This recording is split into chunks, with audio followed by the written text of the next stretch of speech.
We work optimally in intervals of about 90 minutes. And a lot of people may not know that, but after 90 minutes, cognitive performance falls off a cliff pretty sharply. And if we've ever just tried to grind, go, which is kind of the entrepreneur culture, which I don't think is healthy, without taking appropriate breaks, I think you're reaching a point of diminishing returns very quickly, and doing more becomes doing less in terms of productivity very quickly.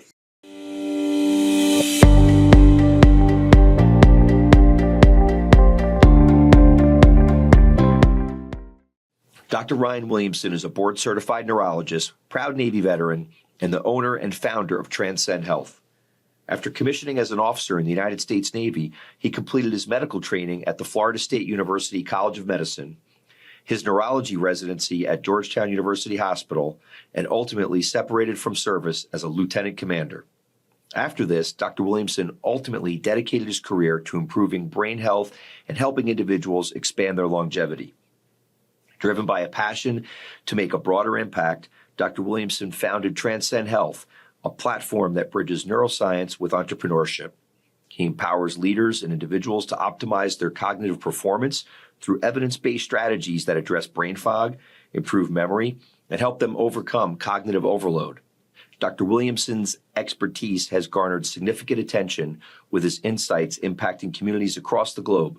He's currently engaged in high-level conversations with influential figures to integrate his knowledge into their communities, curricula, and beyond.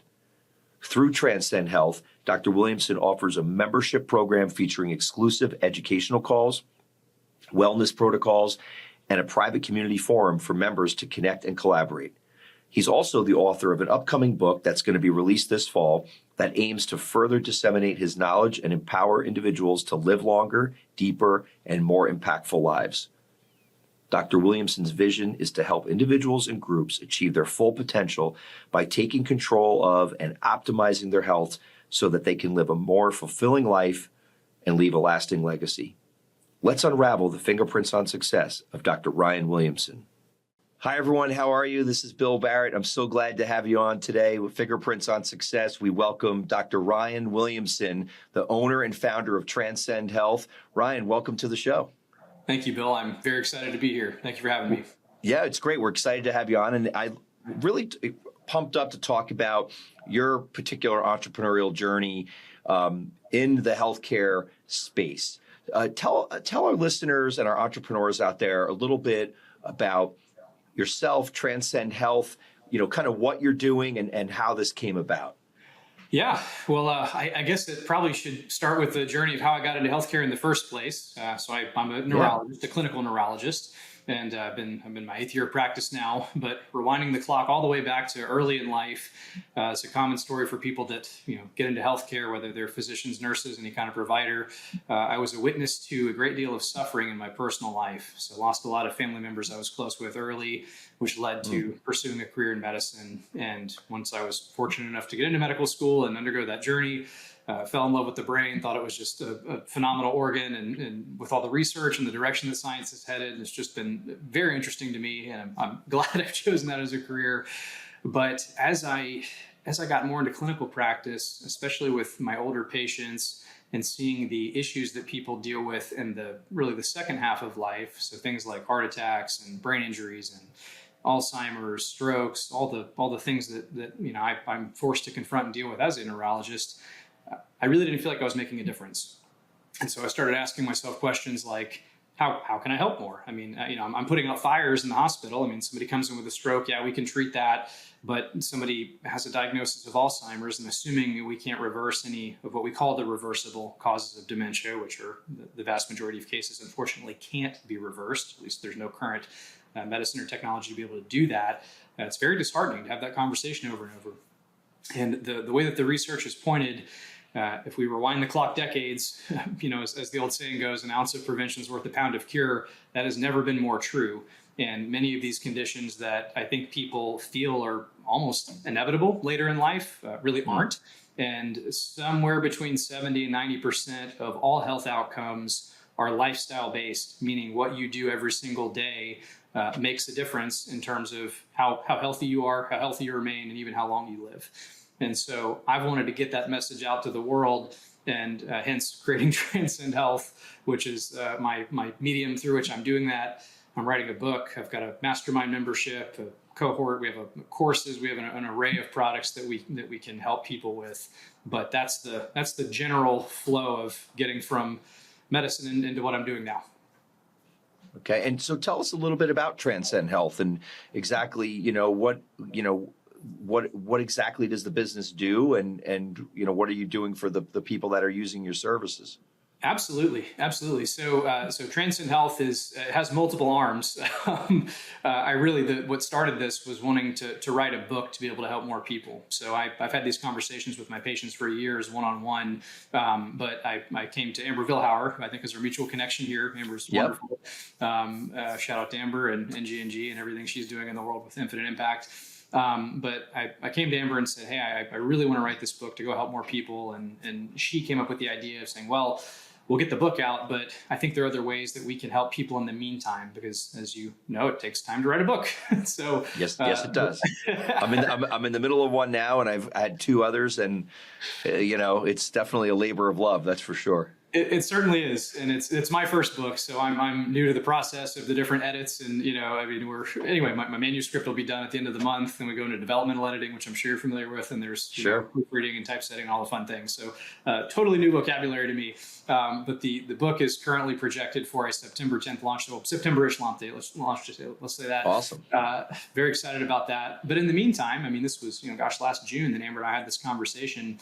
Last June, she said, well, what can we do between now and then besides you writing the book and still, practicing clinical medicine in the hospital, which I still do, by the way. I still do see patients outside of Transcend Health.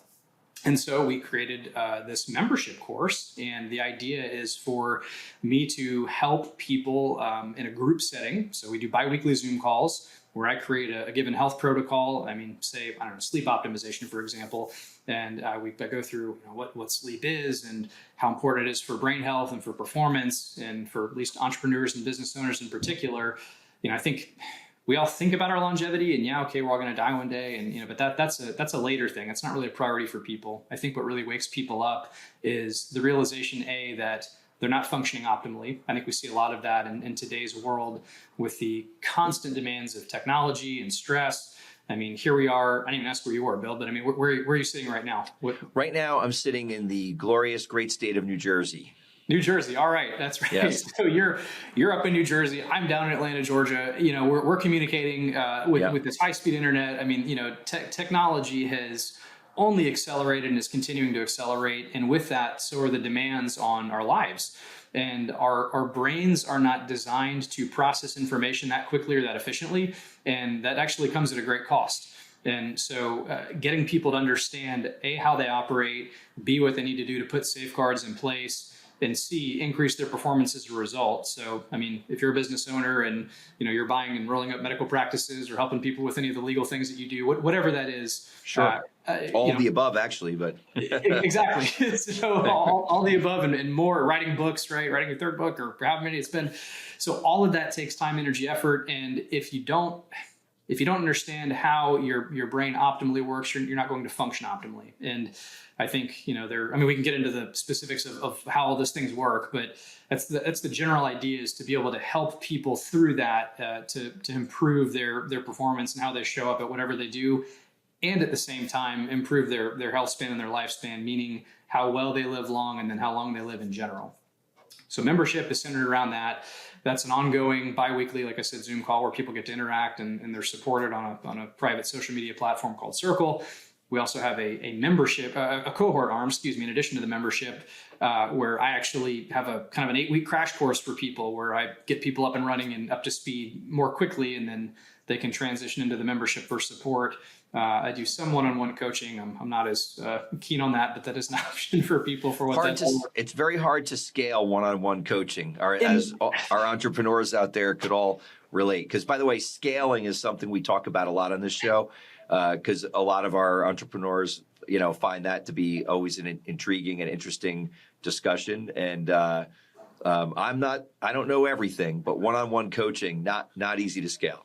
Indeed. Yeah. The time for money equation, trying to separate myself from that as much as possible. Yeah. And I mean, again, as I think I mentioned, I've been having this conversation with patients for years, and I have been doing this one-on-one, and it is very gratifying and fulfilling. So I do enjoy that. Sure. But to your point, Bill, it's not maximally efficient, and it just the math obviously doesn't work out in terms of getting the message out to the world, which is the goal. So in addition to all the offerings in the book, we have a couple courses and some social media. So there are different ways that people can get started, whatever's best and right for them. And obviously we're here to help and want to help improve everybody's So if I want to, just to kind of hammer the point home, so everyone, as we go into the deeper part of the discussion, people really understand, like, let's say I want to become part of Transcend Health, right? I see you somewhere, or I meet you, or I see, someone tells me about it, and I want to get involved. What does it look like? How do I become a user, if you will, or a customer of a patient? Or what do you call people actually? Are we patients? Are we clients? If I want to come on to Transcend Health. The community members, yes. So this is more of a kind of education, members. Support, coaching, rather than a doctor-patient relationship. And to be clear, because I do get this question a lot, my goal is to not become a concierge or a primary doctor for people. I think that role exists for a reason, and this is outside of that, and more designed to provide people with evidence-based information that can then allow them to go make more informed decisions about their life and their health. Because another ethical reason, anyway, that I feel compelled to do this. There's more information out there than ever before, along with that technology curve that we talked about, but there's also more misinformation out there than ever before. And I mean, I'm sure you probably see this in the legal sphere where, you see somebody, I don't know, maybe selling some sort of legal product and it's all, I'd say smoke and mirrors, but I mean, you could pick apart all the details and go, well, that's clearly not correct, or there are things about this Right. that I think should be done differently based on the evidence or best practice. So I see a lot of that, especially on social media and platforms like this. And I get a lot of questions from people that unfortunately just don't know who to trust. And so I hope to be a more trustworthy source of information for people from here forward, to know that they're actually receiving evidence-based information to make more informed choices for their life. So community members designed to help with education information. And what I would tell you, Bill, or anybody that's interested, if you go to transcendhealthgroup.com, that's our homepage. That would get you through all the different products, whether it's the membership, the cohort. You can sign up for a weekly newsletter. You can follow us on social media. So I'm on LinkedIn, Instagram, Facebook. Our link, when you look up Dr. Ryan Williamson or Transcend Health on LinkedIn, but Instagram is at Dr. Ryan Williamson or at Transcend Health Group. So any of those would get you in and get you the right resources to get started with whatever's right. Okay, so would it be accurate to describe it as maybe primarily like an educational platform that I can subscribe to as a community member to learn more about, in essence, how to be in good health and longevity and be part of a community and with a continuing platform of education? That's exactly right. And the way that the platform is designed to be scaled is either, just like I said, receiving the newsletter or following what I'm posting on social media, versus how much more direct interaction do you want with me, or, with my expertise. And that's where the different levels of membership come in. Okay. Understood. So really intriguing. One of the things I'd love to ask you is talk to me a little bit about the biggest things out there, or let's talk about some of those misconceptions about health in general.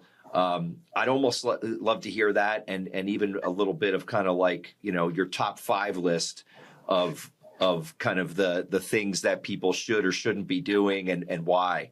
I just think it gives some insight into kind of some of the content. Sure.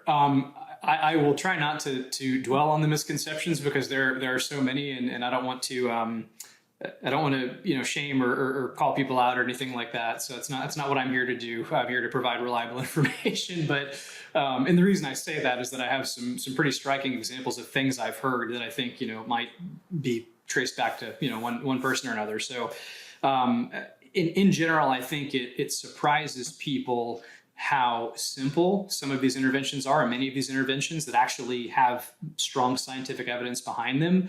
And I like, in terms of your overall brain health and your body health, again, improving performance and longevity, all of this fortunately comes together as one package in terms of what you can do to improve all of the above.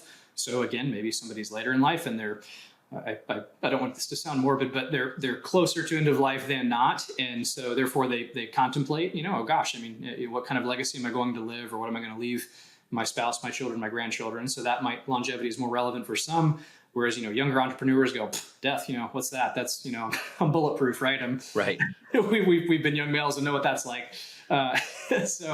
Those folks tend to be more interested in the performance aspect. But my point is that doing these things get you both, which is really nice. But the earlier you start, certainly the better, right?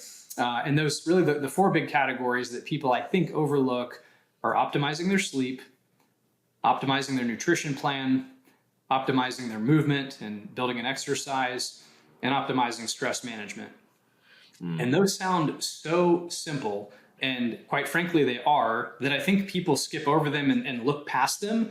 And I would say what I see in my sphere a lot, and this isn't necessarily a misconception, but it's maybe misplaced effort or doing too much without grabbing the basics. But people think that, oh gosh, I need to go, fly to another country to get stem cells injected, or, gosh, I need to, go get therapeutic plasma exchange, where I'm having blood pulled out of my body and having my plasma, which is the clear part of the fluid in the body, replaced with, somebody's like younger donor plasma, or fairly relative, or maybe peptide therapy, which are, kind of these short chain amino acid protein injections that serve as hormone or signaling molecules. And it's not that there's not data for these things, because there certainly are, but I don't know that the strength of evidence for the particular applications that people are doing or paying for are overshadowed by missing the basics. And I find that a lot of people, A, miss the basics, and B, go pay for the expensive stuff, and it's kind of missing the forest for the trees. There's so much low-hanging fruit that can become an integrated part of everyone's life, that I think it's just important to be able to go do those things. Yeah. Well, so give our listeners some advice on you mentioned, sleep, and you mentioned nutrition and movement and exercise, but you mentioned stress. Yes. So I'm pretty sure that I don't have a single entrepreneur client, and I've got a couple thousand of them, that says, yeah, well, I do have a couple actually now that I think of it, but that say, yeah, my life is stress-free. So since stress is a huge component, what's some advice that you could give our listeners on, dealing with the stress of being an entrepreneur? Yes. for your health and well-being? Oh, of course. So first off, I think it's important for people to realize and understand that this needs to be integrative, not one more thing to do or add, because entrepreneurs are stressed enough, they're busy enough, business owners, same thing. So I think a big disconnect here is that, people might go follow health advice and they go, oh yeah, I know that all these things are good for me. I know that I should be doing this, but the I know that turns into one more thing I have to do. And so if it becomes an I have to rather than an I get to, and an integrated, aligned part of your lifestyle, and this is something that Amber and I share a massive vision on, with being aligned on your process, your purpose, your why, I think that's really the cornerstone and the first piece people need to have in place. You're an entrepreneur, you're a business owner. What drives you? What gets you out of bed every day? What wakes you up? What's important to you? Your family, your business, your legacy, things you want to leave. And it might sound easy again, or simple, or maybe something that people overlook, because it's we're looking at balance sheets all day and profit and loss statements and all these things, right? It's not the revenue, it's the purpose and the why. And I think if people have clarity on that first, then they can integrate everything else, and it's aligned with their lifestyle and what their desired outcome is. So I think that's a very important piece that a lot of people miss if they're looking into health information, and it feels like there's a lot of resistance around that. At least that's been my experience. So that's sort of one blanket statement with this. But Bill, to answer it, there's all of the reason I have these kind of four pillars, they all support one another. they all overlap. Okay. Sure. So, for example, if we think about stress management, well, if you don't have an optimized sleep routine, you're going to feel pretty stressed out because you're going to be tired, your performance is going to be lagging, and you're not going to show up as your best. So getting the sleep dialed in helps with the stress management. If you're not integrating movement and exercise and increasing blood flow to your heart, your brain, you're not optimizing your blood flow, the brain growth, all the different what we call neurotrophic factors. So little proteins that help your brain stay sharp. You're going to feel stressed. You're going to feel tired. You're not going to have stress mitigation. So there's all kinds of stuff like this that integrate and overlap with each discipline. But a few, I suppose, that are maybe stress specific or within that category. Number one would be to accept that if you're going to choose this path or be an entrepreneur, or even if you're not, life brings stress. Right? We all experience it. It's not inevitable. So I think accepting the reality that you are going to encounter and deal with stress, believe it or not, can be a little de-stressing. So that's sort of statement number one, right. is accepting the truth and not trying to avoid it, because that creates a lot of resistance to try to run away from something that is inevitable. So that's sort of step one. Step two would be to be mindful of how your brain works, and then of course what your schedule looks like. And when I say how your brain works, we're just wired in a certain way, right? I mean, we all have, we have a business structure, we have an operating manual to things we do, we have an operating manual to our car, to anything like that. And using a vehicle as an example, you can't redline your car indefinitely, right? The motor's going to blow. And our brains work the same way. So we work optimally in intervals of about 90 minutes.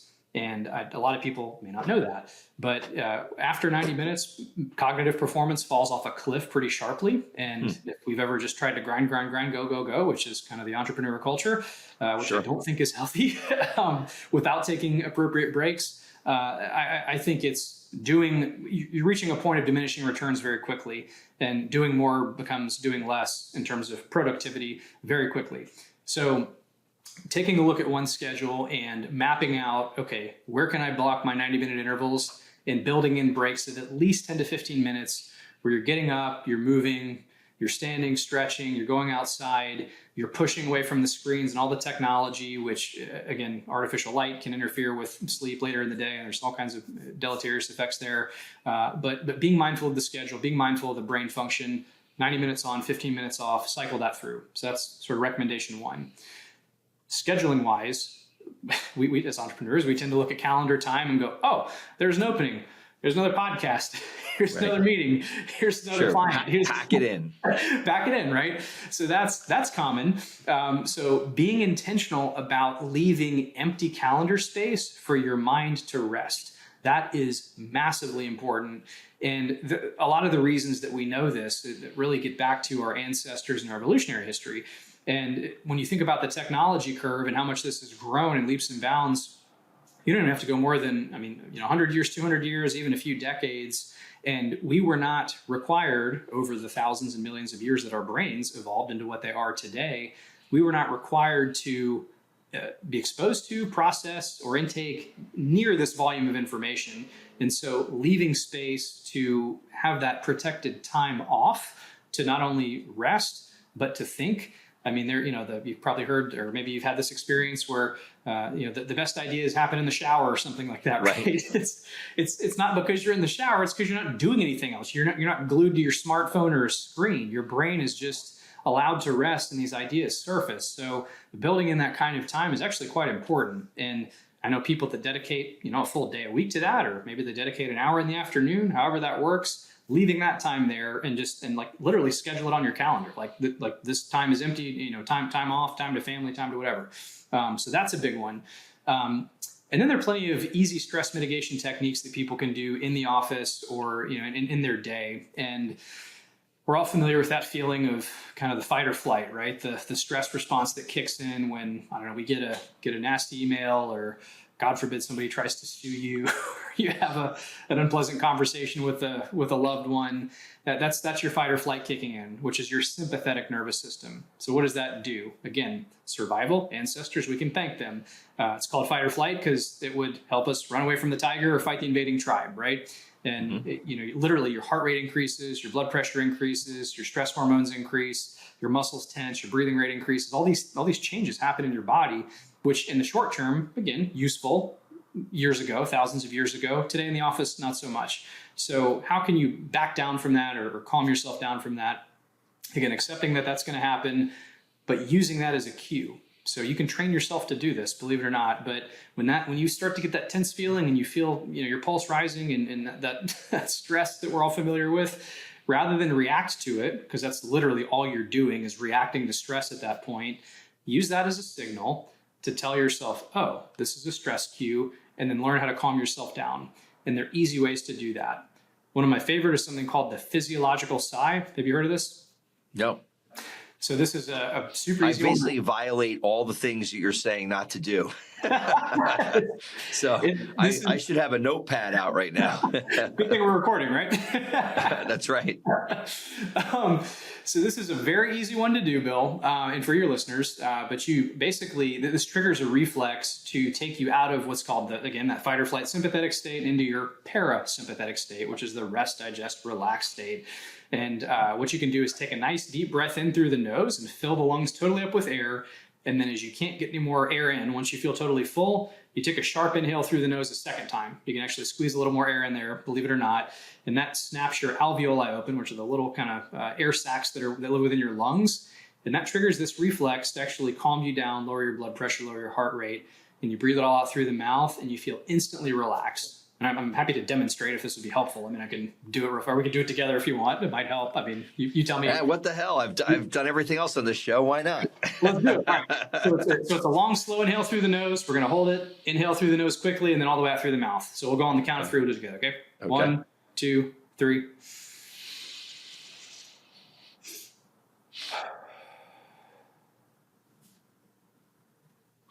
Oh, just kidding. I actually felt it. With 100% candor and honesty, I actually did feel it. It is instantaneous, and I am humbled and surprised every time I do it, how effective it is immediately. I mean, and I do too, for those listening. I mean, it really, I tend to talk quickly and I get really excited to share information, and I already feel myself like slowing down and calming down a little bit. I may have to charge the audience a subscription fee for the advice that and guidance that they're getting on this episode. We'll get a referral bonus for Transcend Health. How about that? Yeah, there you go. So before I start digging deeper into your business philosophies, you did mention also, because I think people really do find what you're doing and the healthcare aspect and longevity and the things we're talking about. I mean, they're hugely important to everyone. And I think entrepreneurs who tend to burn the candle at both ends are probably, at the top of the list of people that suffer with all these issues that we're talking about. You did allude at one point, though, outside of kind of the obvious and the natural, that there are some things out there. You mentioned peptides and things like that. Is there any good stuff out there that is worth looking into for overall health? That's kind of more on the science and I'll call it supplemental end versus the natural aspect of things. Peptides is something that as soon as you said it you hear a lot about that and that it can do certain good for your body, especially as you're aging. Just give our listeners a little flavor on that. Yeah, absolutely. And to be clear, I like I said, there are evidence for all of these things, and they're in one regard or another. But I would say that there's not a panacea or a quick fix or a hack. I'm not a fan of the term biohacking because I think it implies kind of just a quick fix, and I don't know that I believe in that as a solution. I believe, like I said, in an integrated lifestyle, because we know that's what works. But having said that, there are certain peptides that can be very effective, and I'm not a peptide expert, so let's blanket statement that. Sure. For one, and there are life-saving peptides. Take insulin for one, right? I mean, there were certainly thousands, if not millions, of people that died prematurely from diabetes before insulin was manufactured as an exogenous peptide. So anyway, for what that's worth, there is some good, but I think it would be a mistake to say that they're not all without risk or without any kind of trade-off. So I just want people to be informed and do their own research there if that's something they're considering. Now, having said that, back to the kind of supplemental front, I think one that before getting into specific like over-the-counter prescription grade, supplements, medications, things like this, to realize that food is medicine. And I genuinely believe that. And the reason I say that is that, there are macronutrients or proteins, fats, carbohydrates that literally make up the building blocks that make us who we are. So, for example, your brain is 60% fat, and without healthy fat in the diet, you actually are massively predisposing your risk to dementia down the road. Wow. And fat got a bad rap in the 90s for one reason or another. And turns out processed sugar and all the other synthetic chemicals were probably responsible. Whereas, again, an appropriate ratio of healthy fat in the diet is actually quite essential. So, again, your nutrition plan should be in line with your personal goals as an individual. But in addition to the macronutrients that make up the building blocks, there are also micronutrients. And micronutrients are these microscopic cofactors that actually run your cellular machinery. And without those, your body does not have the energy to carry out its basic functions. And as a result, years of these deficiencies down the road can cause premature aging.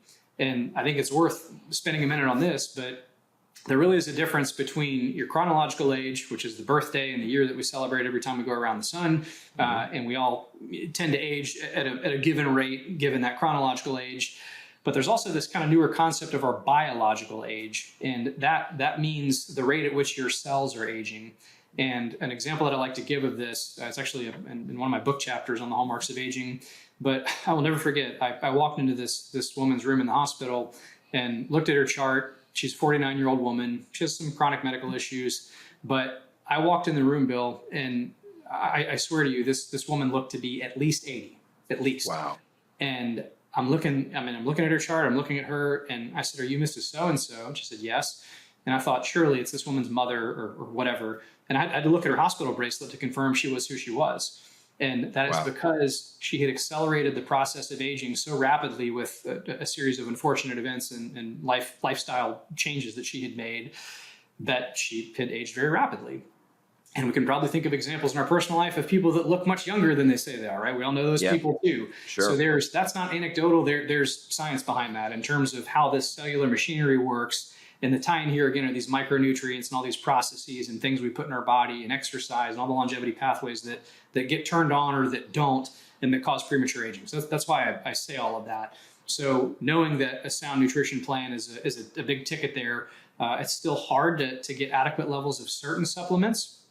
And so if I had a top 4 or 5 that have been well studied, validated, that I think most people could probably benefit from. This is in like no particular order. One that comes to mind, this might kind of sound funny, but creatine monohydrate. Have you heard of creatine?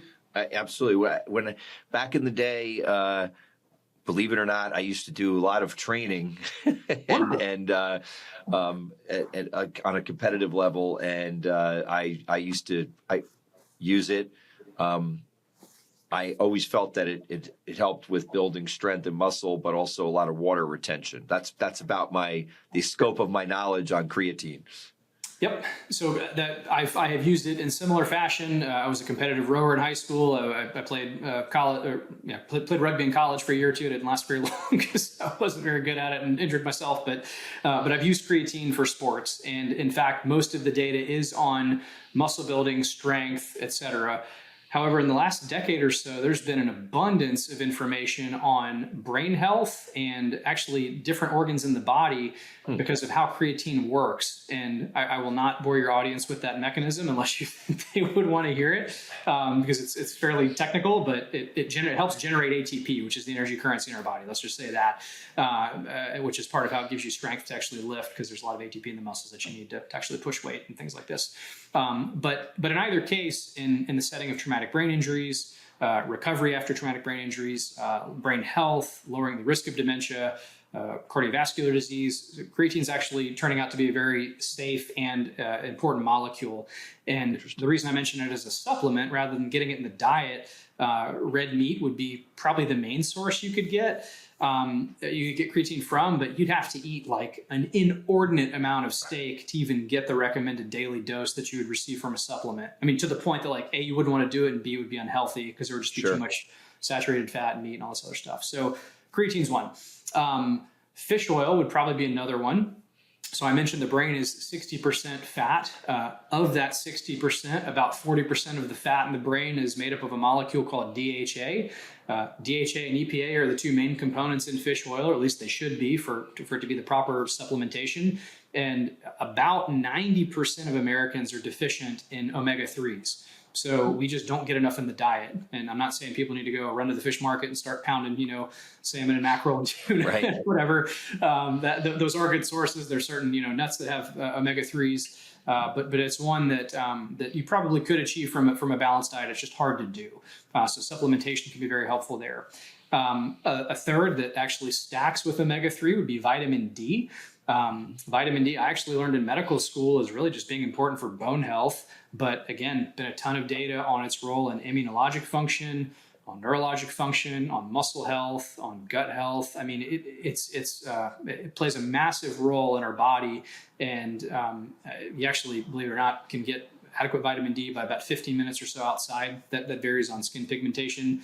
If you're more fair skinned like me, I get it fairly quickly, whereas people with more skin pigmentation have to spend more time outside.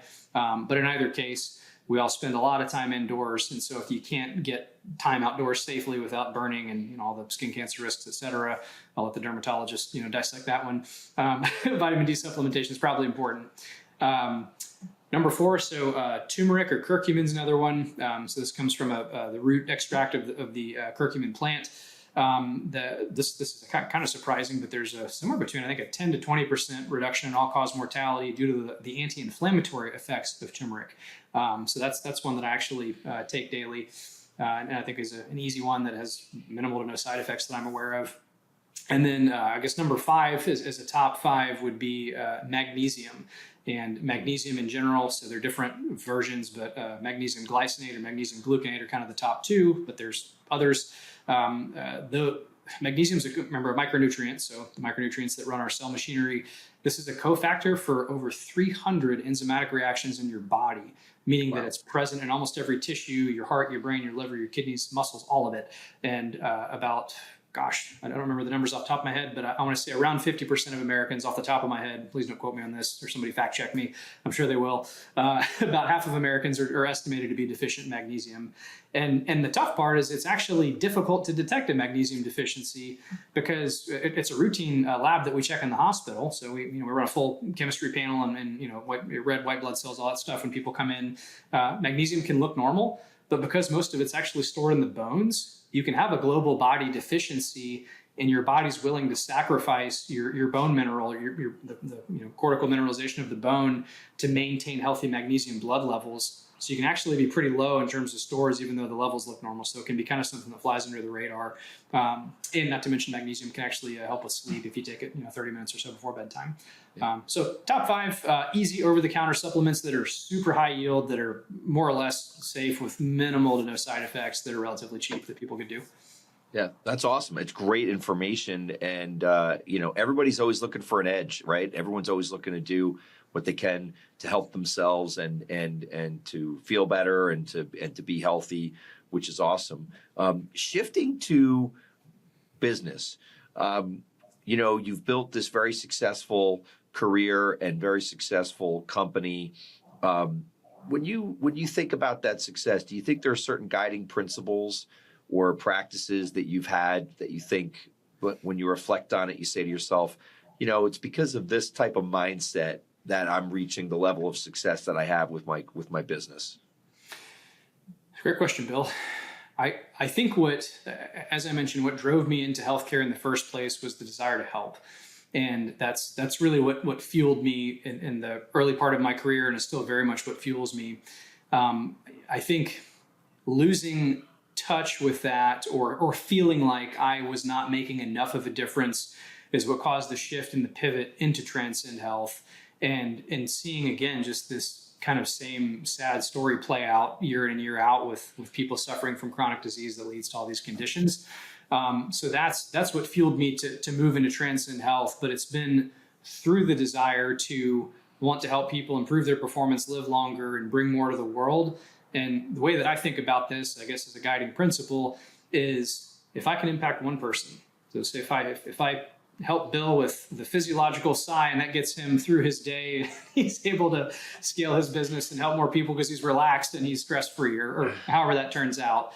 Think of your network and all the people that you can then affect and help, and so on and so on and so on. So this, whatever you want to call this, sort of infinite impact, as Amber likes to put it in her book, or the butterfly effect, something like that.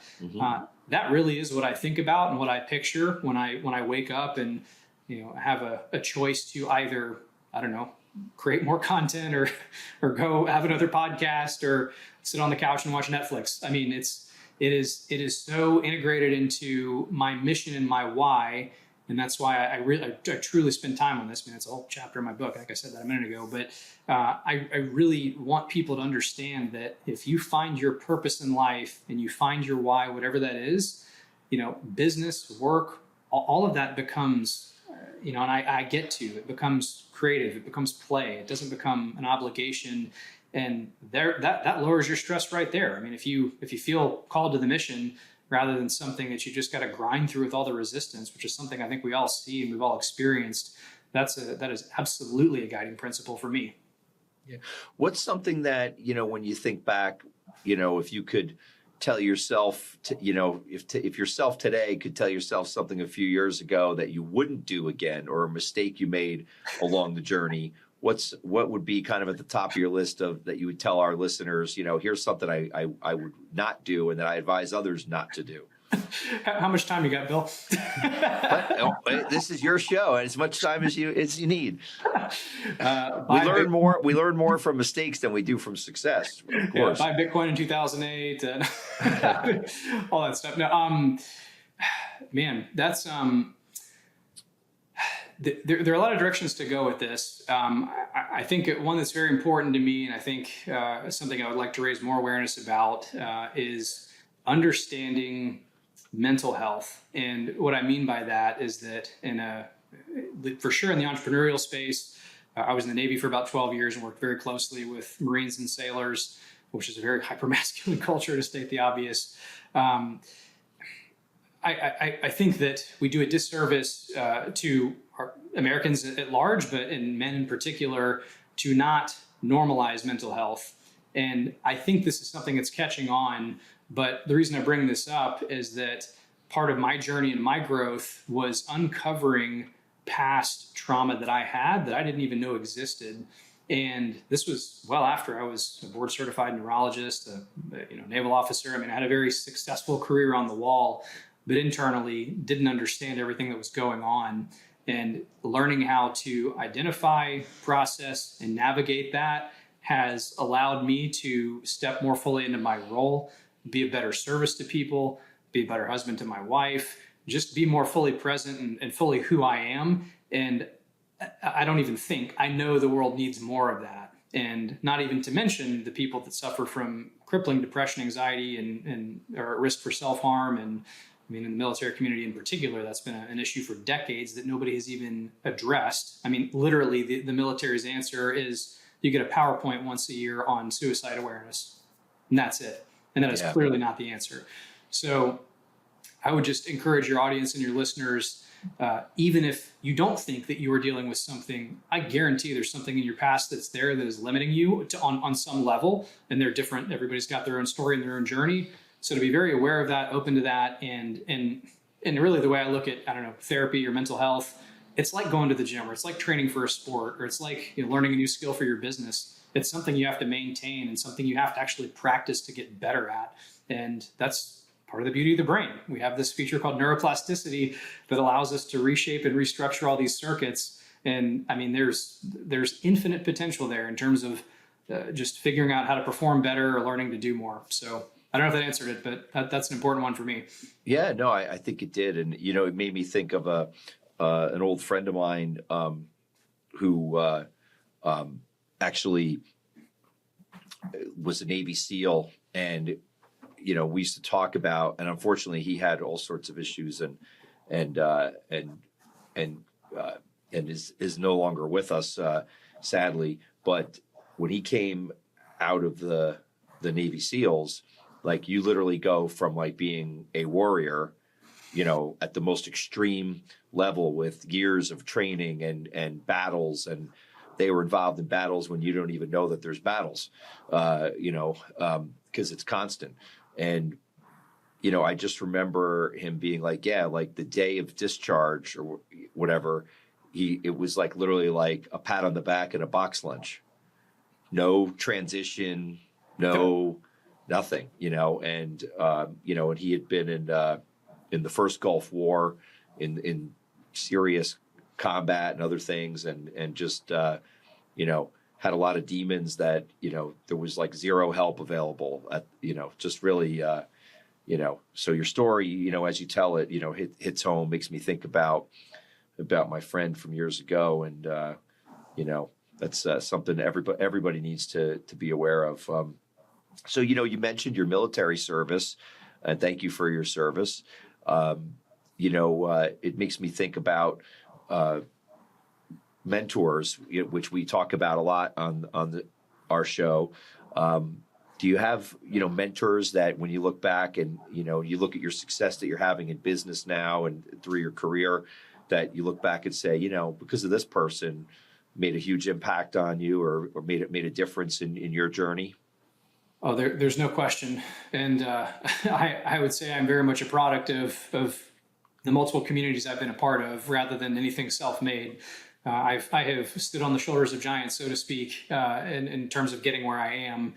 I would say for sure my earliest mentor and my hero was my paternal grandfather. So my dad's dad. This was an Army Air Corps veteran who grew up dirt poor in the Depression, joined the Army Air Corps at 18. Was such a talented pilot. He taught flight school before they sent him over to Italy to fight the war. Flew P-38s, came back, put himself through medical school on a GI Bill, became an orthopedic surgein. Wow. Got bored not flying planes, so decided to go race Porsches. Was a champion 911 racer, which his trophies are right behind me. Raised 5 kids, including my parents, aunts, uncles, everybody. So, titan of a human being that I was very fortunate to know and love, and just have so much in parallel with. And in so many ways, my life has mirrored his because of that. So easily my biggest mentor, but it didn't stop there. And I continued to seek mentorship as I went through different stages of my training. So very fortunate to have different professors, physicians, people. I'm sure we've all had these people in our lives. But I think the general moral here for your audience is to always seek intellectual discomfort. So if it feels tough and it's a struggle and you feel frustrated or it feels foreign, that is a signal that your brain is learning something, and that's probably the right place to go. So learning to lean into discomfort and embrace the uncertainty and embrace that fear.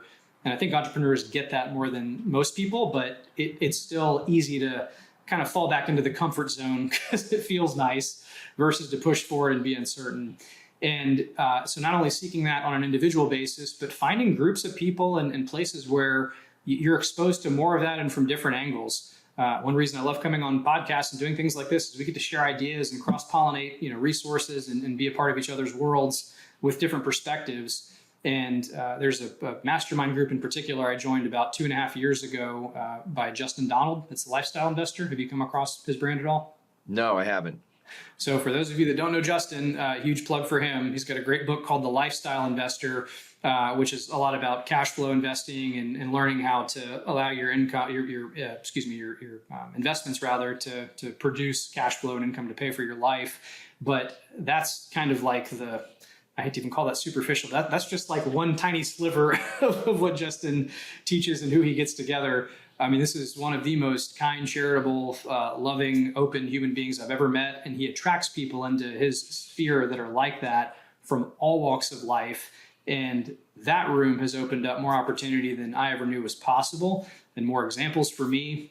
So again, illustrating the point of finding different groups and people like this that you can mesh with, learn from, and grow with. That's great. And, you mentioned your book earlier.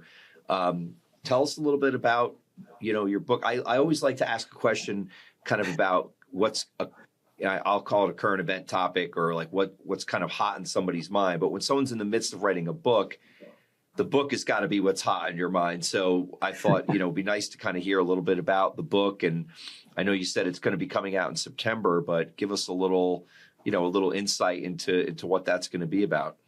Absolutely. So the working title may change, but the current working title is the Forever Brain, and the idea is again allowing people to understand that they are largely in control of their brain, their life, their health, and their performance, and how getting into alignment with finding their purpose. As I said, chapter 1 is find your why, but finding your purpose, exploring the features and the facets of your brain, the operating manual, so to speak, in terms of how it works, and then learning how the different, I guess, fast forwarding to the sort of end stage of the conditions that we might face it in, towards the later years of our life that could cut life short and be debilitating and take us away from the things we love.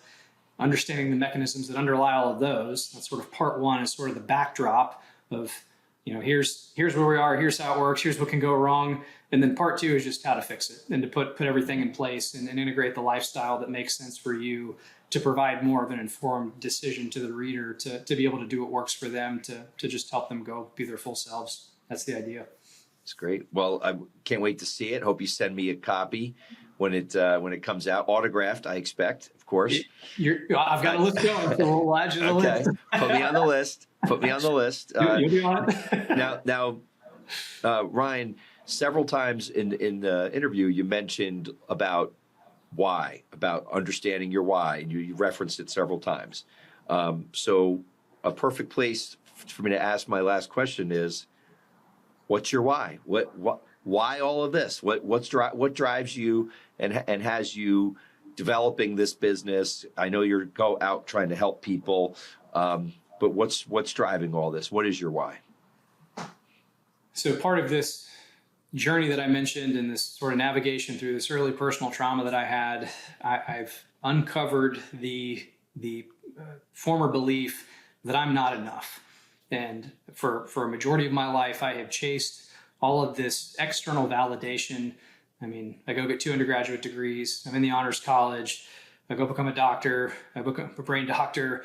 I train at Georgetown, board certified brain doctor, teaching awards, on and on, military officer, lieutenant commander, whatever, right? All of that is external. And I realized that was an attempt to make up for this gap of mine that I didn't believe that I'm enough. And so just understanding and knowing that I am enough to be myself to the world has been my why. And helping other people realize that you are enough. So if you're a busy business owner or a parent or a spouse or a friend or anything, you're enough to the world. And what you're doing and contributing is more than enough. And I think people really need to know and understand that. And there's a whole lot to it and a whole lot more to it that I'd love to go into. But that's the general idea. Okay. Well, I think that's great, and I commend you for not only pursuing a great and successful business, but one that helps change people's lives for the better. It's always wonderful to do well by doing good things for others. That's kind of the ultimate pinnacle, I think, of entrepreneurship. So I congratulate you on it, and Dr. Ryan Williamson, just want to thank you for taking the time to come on Fingerprints on Success. It was great having you on the show, and I really appreciate you and your time. It was an honor, Bill. Thank you so much for your time, and I look forward to staying in touch. Okay. I can't wait for that book. You can count on a signed copy. Thank you. Absolutely.